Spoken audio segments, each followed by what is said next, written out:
네, 안녕하세요. 김성환 교육감입니다. 2014년 7월 2일에 직성교육감 2기 취임을 하고 벌써 만 2년이 지났습니다. 교육감 취임 2기라고 해서 특별하게 세울 것은 없지만 그래도 중간 숨 고르기를 한번 한다는 뜻에서 기자 간담회를 갖는 것이 의미가 크다고 생각을 했습니다.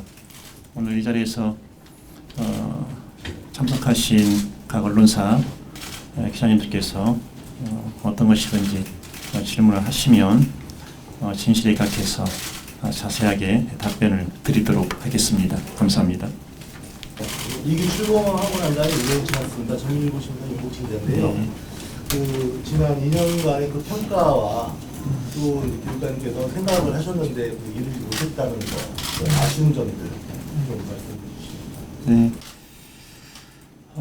지난 2년간의 평가를 해보면 이 정도면 우선 저 자신에게 그리고 도민들께 부끄럽지 않은 수준은 됐다라고 평가를 하고 있습니다. 가장 아쉬운 것은 제가 2010년 7월 1일에 제1기 교육감 시작할 때 다짐했던 것, 교원 업무를 적정 수준까지 조정을 하겠다. 그것이 아직까지도 만족스러울 만한 정도가 아니라는 것을 인정하지 않을 수가 없습니다. 교원이 아이들 가르치고 지도하는 일 외에 수많은 일이 있을 때 아이들에게 향하는 그 시간은 줄어들 수밖에 없습니다. 여러 가지 외적인 여건을 무시할 수는 없지만 그런다고 하더라도 이 부분에 대해서는 저 자신이 만족스럽지 못하다는 말씀을 드리겠습니다. 일단 JTB의 정 기자입니다. 여기 최근에 폭력 사태까지 이어지기도 했는데요. 우회성 문제는 거론하지 않을 수가 없을 것 같습니다. 입장 변화가 전혀 없는 상태에서 어떻게든 해결을 좀 해야 될 텐데 어떻게 좀 앞으로 좀 진행이 돼야 된다 이렇게 생각합니다. 저는 무상복지 일명 누리과정 예산 문제가 불거졌을 때부터 지금까지 일관되게 같은 말을 했습니다. 법률이 규정한 대로 하시라. 그리고 대통령이 약속한 대로 이행하라는 겁니다. 누리과정 예산은 국민이 요구한 것도 아니고 어린이집이나 유치원이 요구한 것도 아니고 대통령 스스로 선거 공약으로 내세운 것이다. 그 선거 당시에 이것은 중앙정부의 책임으로 하겠다.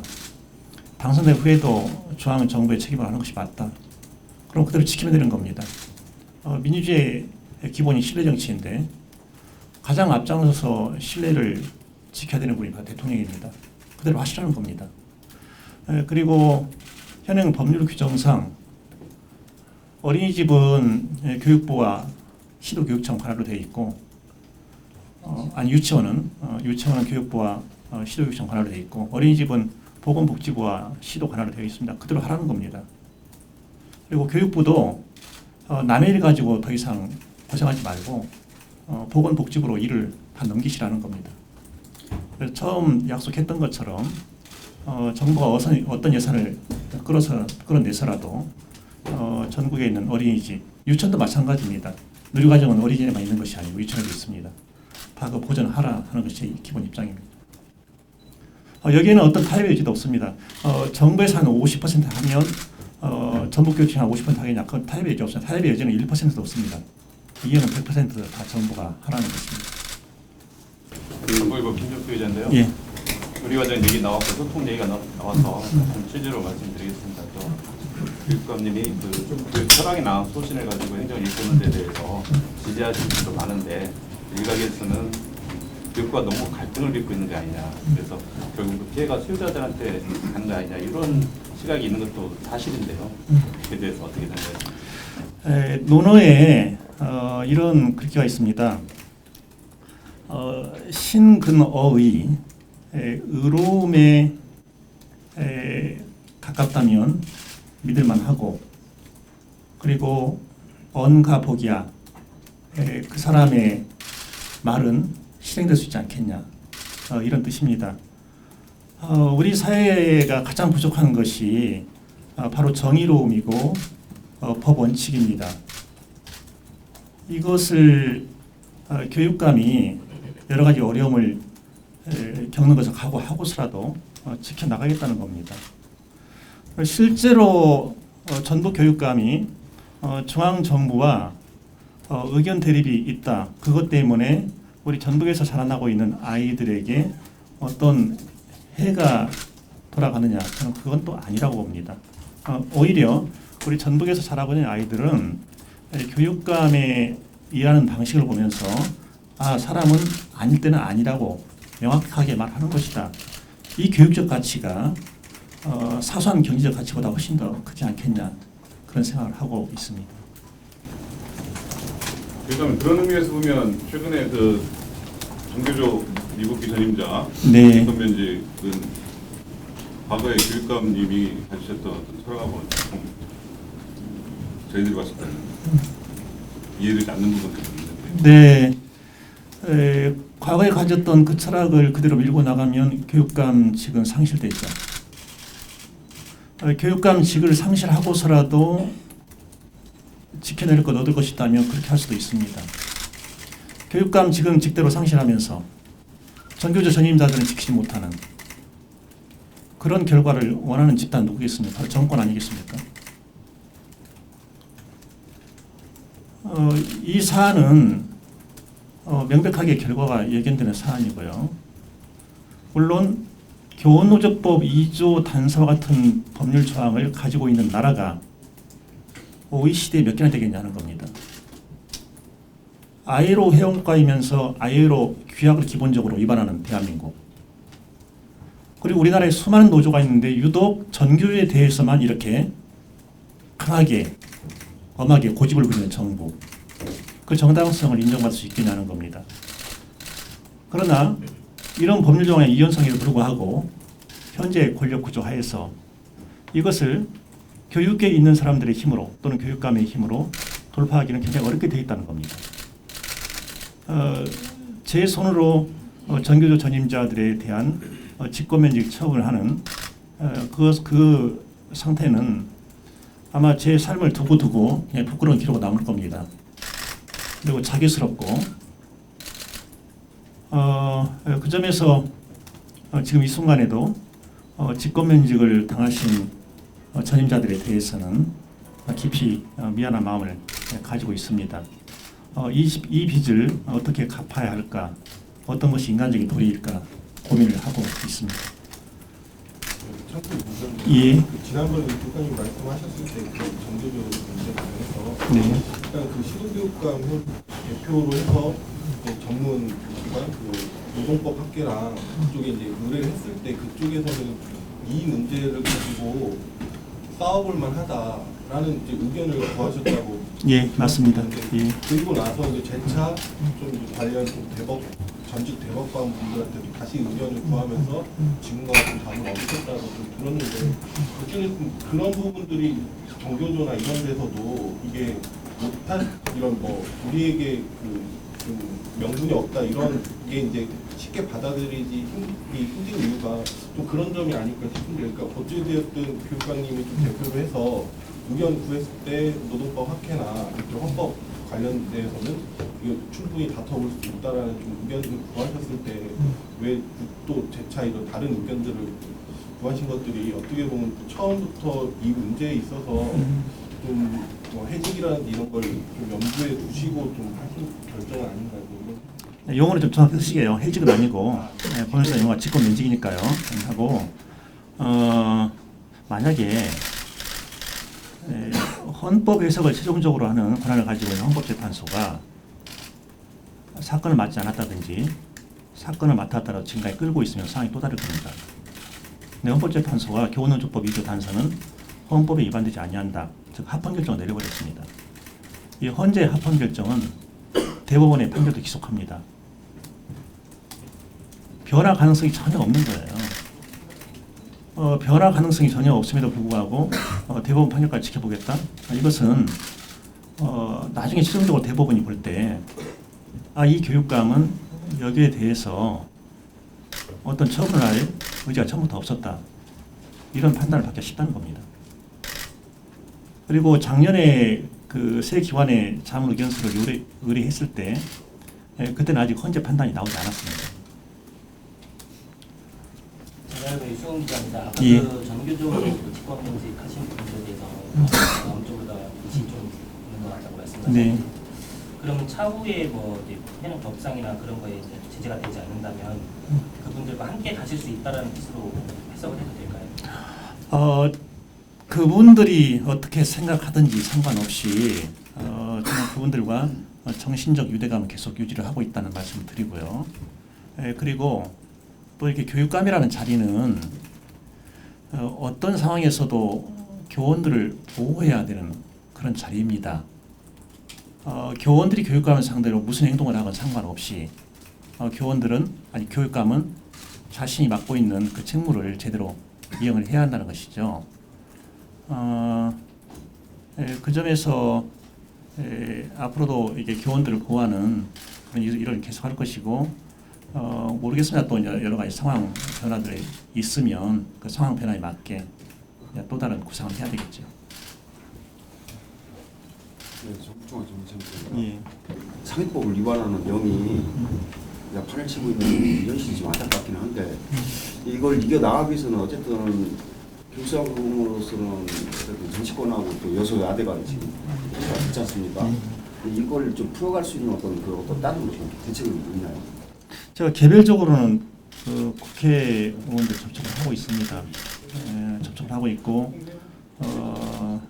아주 구체적으로는 여소야대가 됐기 때문에 교원노조법 2조 단서 폐지 법률안도 내야 되지 않겠나 그런 의견도 전달했고요.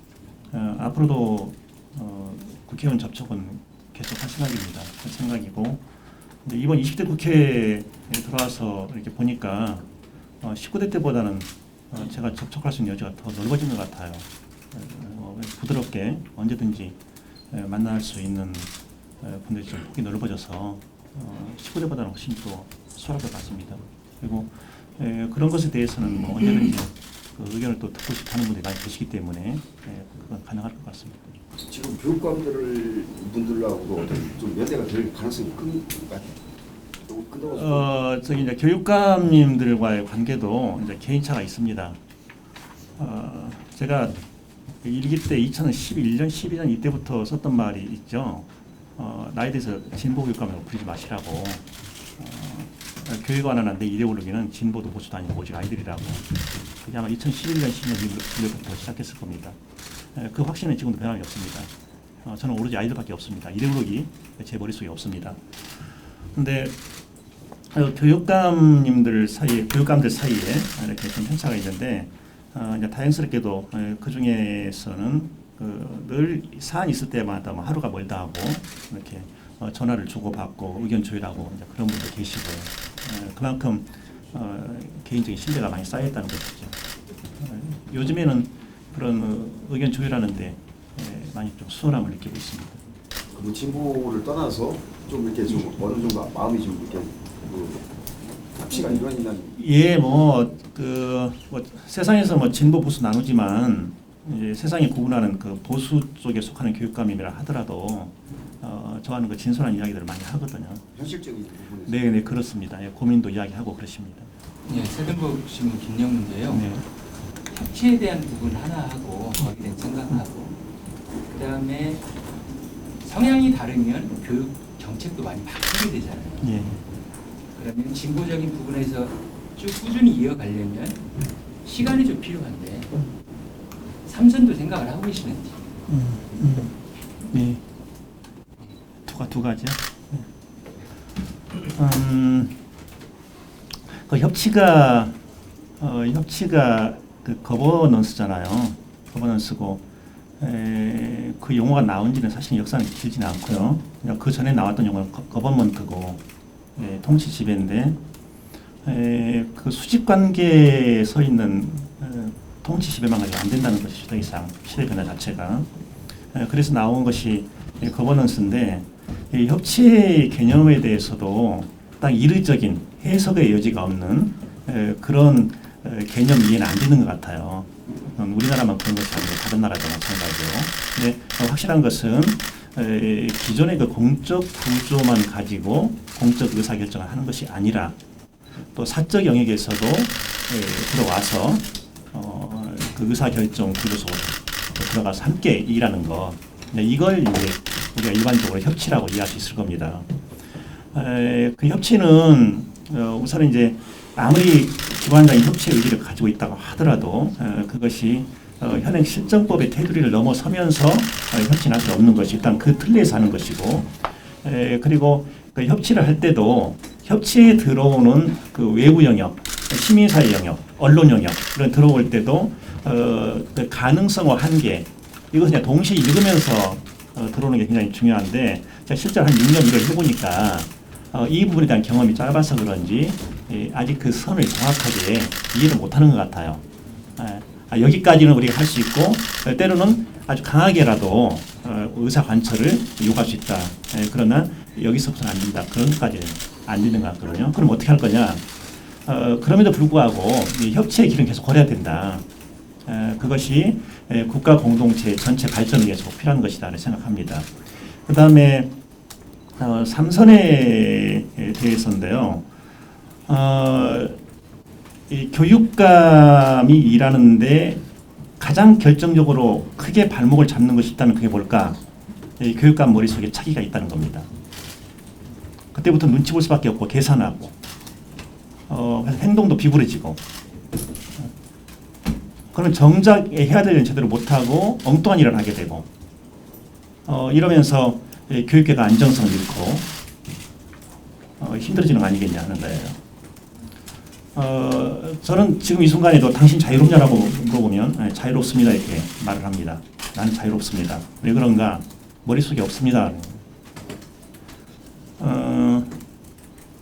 이것은 앞으로 남은 2년도 계속 이렇게 갈 것 같아요. 최근에 책을 2권 냈더니 사람들이 다 희한하게 쳐다보는 거예요. 왜 책을 냈지? 아니 그 책이라고 하는 것이 나올 만한 때가 나오는 거죠. 그리고 그 차기를 의식하고 책을 냈다면 왜 지금 냅니까? 한 1년 안쪽으로 해서 내는 것이죠. 그래서 이번에 그 책을 내면서도 이렇게 들었던 아쉬움이 우리 사회는 언제쯤이나 순수의 시대를 살 수 있을까 그런 아쉬움이 있었습니다.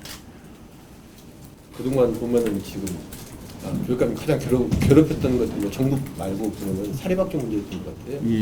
한국게임과학고라고 문제라든지 뭐 시설공사에서 뭐 통제가 안 되고 이런 부분이 있는데요. 물론 이게 사립학교법 문제라는 건 알고 있어요. 근데 교육감 권한 테두리 내에서 할 수 있는 개선할 수 있는 것은 있지 않는가 아니면 또 옛날 사립학교 조례도 계속 지금 논의되고 있었는데 여기에 대한 앞으로 계획은 어떻습니까? 네. 근본적인 원인 제공은 사립학교 법이 하고 있죠. 국회에서 만든 법률인데 제가 몇 번 말씀을 드렸는데 우리나라 사립학교법은 사립학교 보호법이 아니라 사립학교 소유주 보호법이다. 이 법 때문에 사립학교가 계속 병들고 있다. 이런 말씀 드렸죠. 그러니까 교육감이 할 일은 없다 이건 아니고요. 그동안 전북교육청에서 전라북도 사립학교 연합회와 계속 접촉을 하면서 일궈내는 성과들이 있습니다. 그 중에서 가장 큰 것을 든다면 사립학교 교원 충원할 때 그때 도교육청과 협력을 하는 것이죠. 위탁 전형하는 경우도 있고 또 법인 간 공동 전형하는 경우도 있고요. 이것은 제가 현재까지 확인한 바로는 다른 시도교육청에는 가지고 없는 겁니다. 그러면서 오히려 그쪽에서 우리 그 교원 인사학과 쪽에 많이 질문을 한다고 합니다. 어떻게 가능한 거냐? 사립학교가 그걸 그냥 순수하게 수용했냐? 이런 질문을 많이 받는다고요. 근데 제가 그런 거 가지고 강압하지 않는 거 잘 아실 겁니다.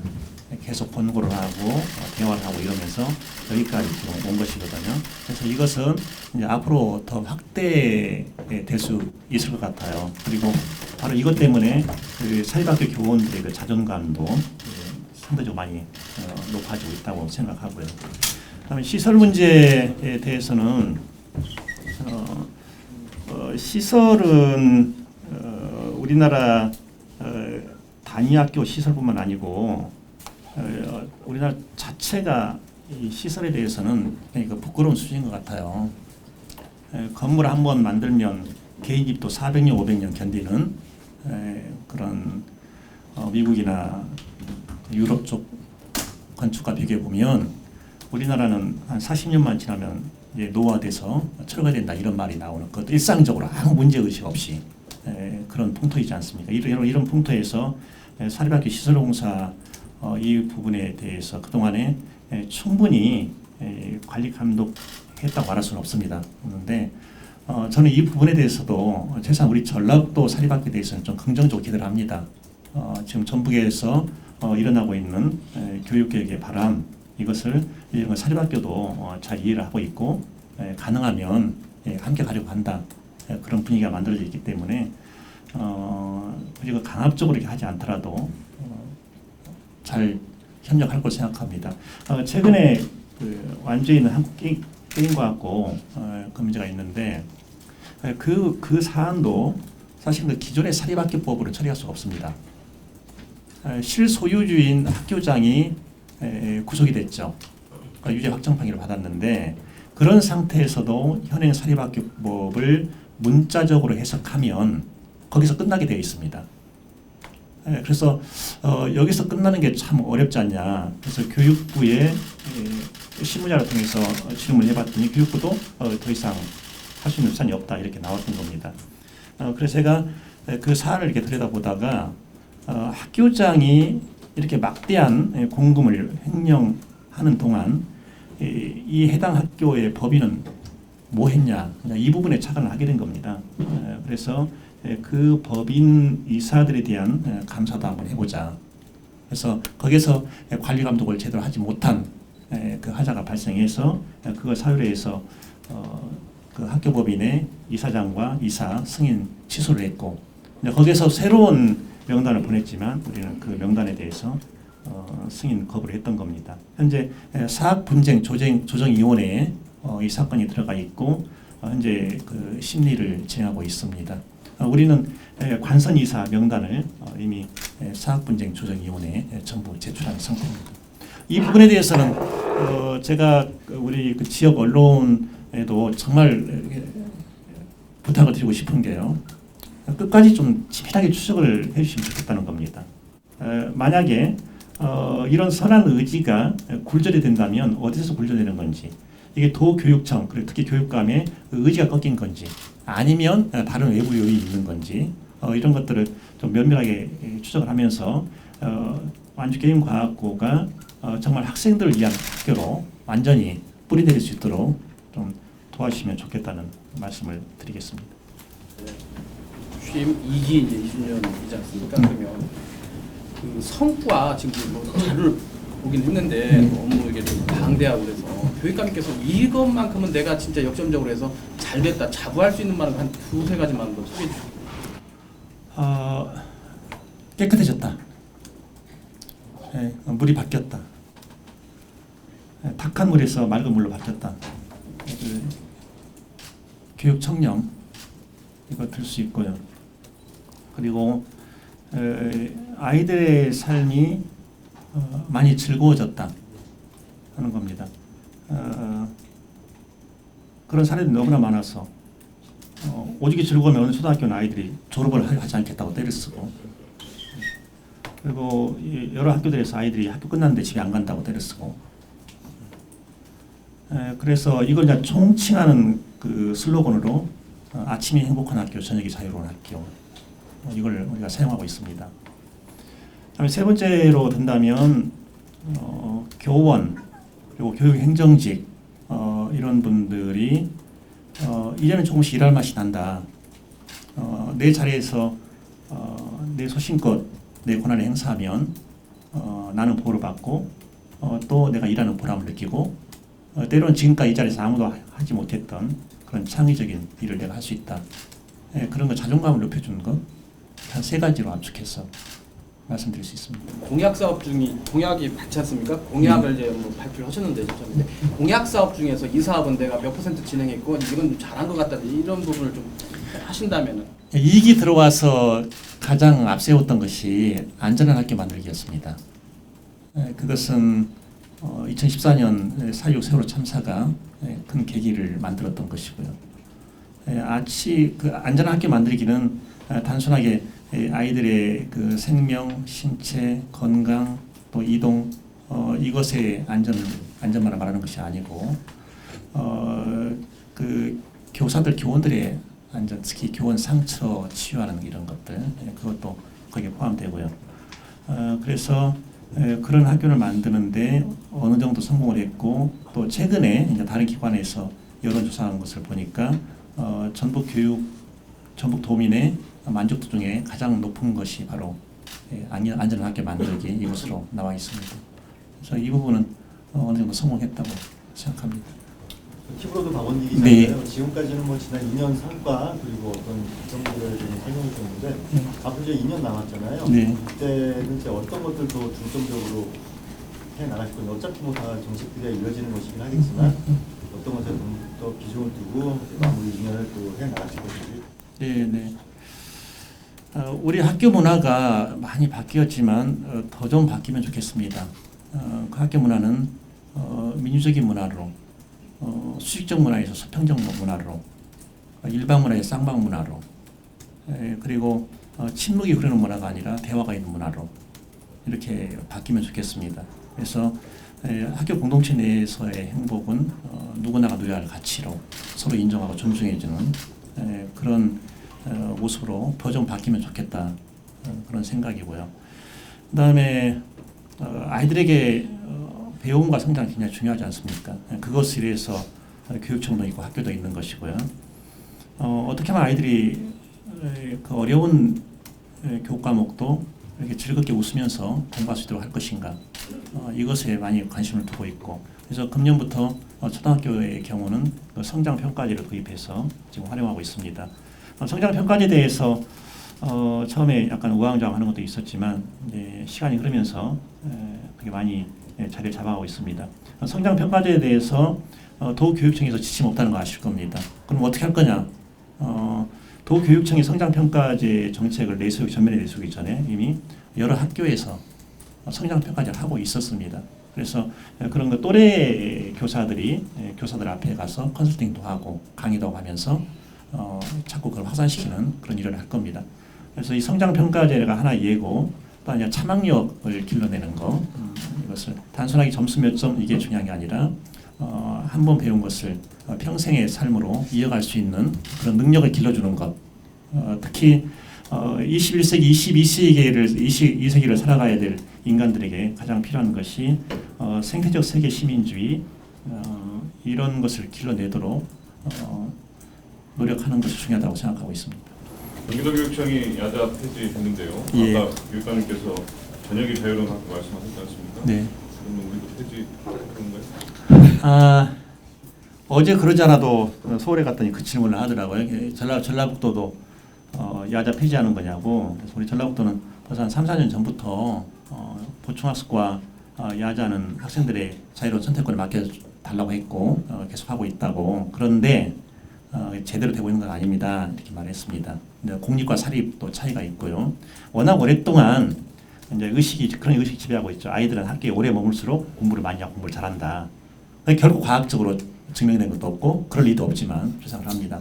그러나 아이들 중에는 나 밤 10시 이런 시간까지 학교에서 조용히 공부하고 싶다.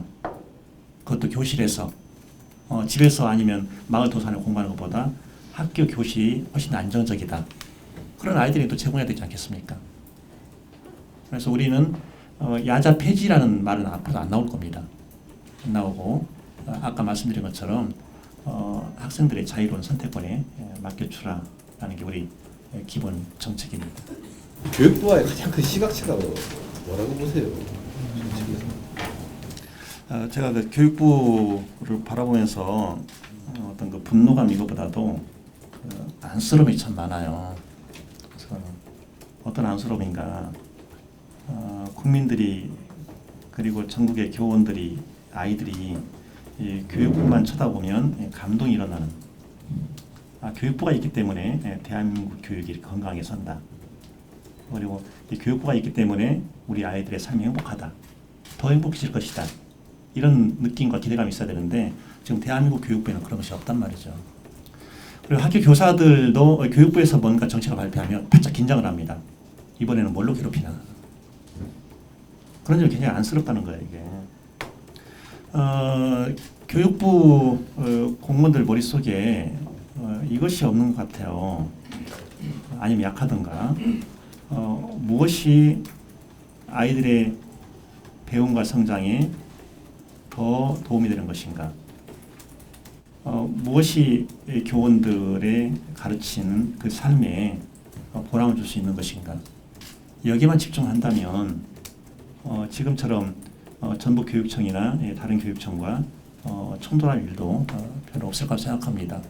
물론 정권 차원에서 누리과정처럼 압박이 들어오는 것은 대통령의 정부 형태하에서 어쩔 수 없는 거겠죠. 그러나 그런 것이 아니라면 얼마든지 교육청과 시도교육청, 아니 교육부와 시도교육청 사이에 그런 협력 관계는 가능하지 않겠냐 하는 겁니다. 한 말씀만 좀 해주시죠. 어제 정부 언론 보도 보면 추경을 엄청나게 늘리겠다 하는데 누리예산은 절대 없다. 여기다 한 말씀 해주시죠. 마찬가지입니다. 전북교육청도 누리예산 없습니다. 정부의 행태에 대해서 한 말씀 해주시죠. 치졸해요. 치졸하고 비겁하고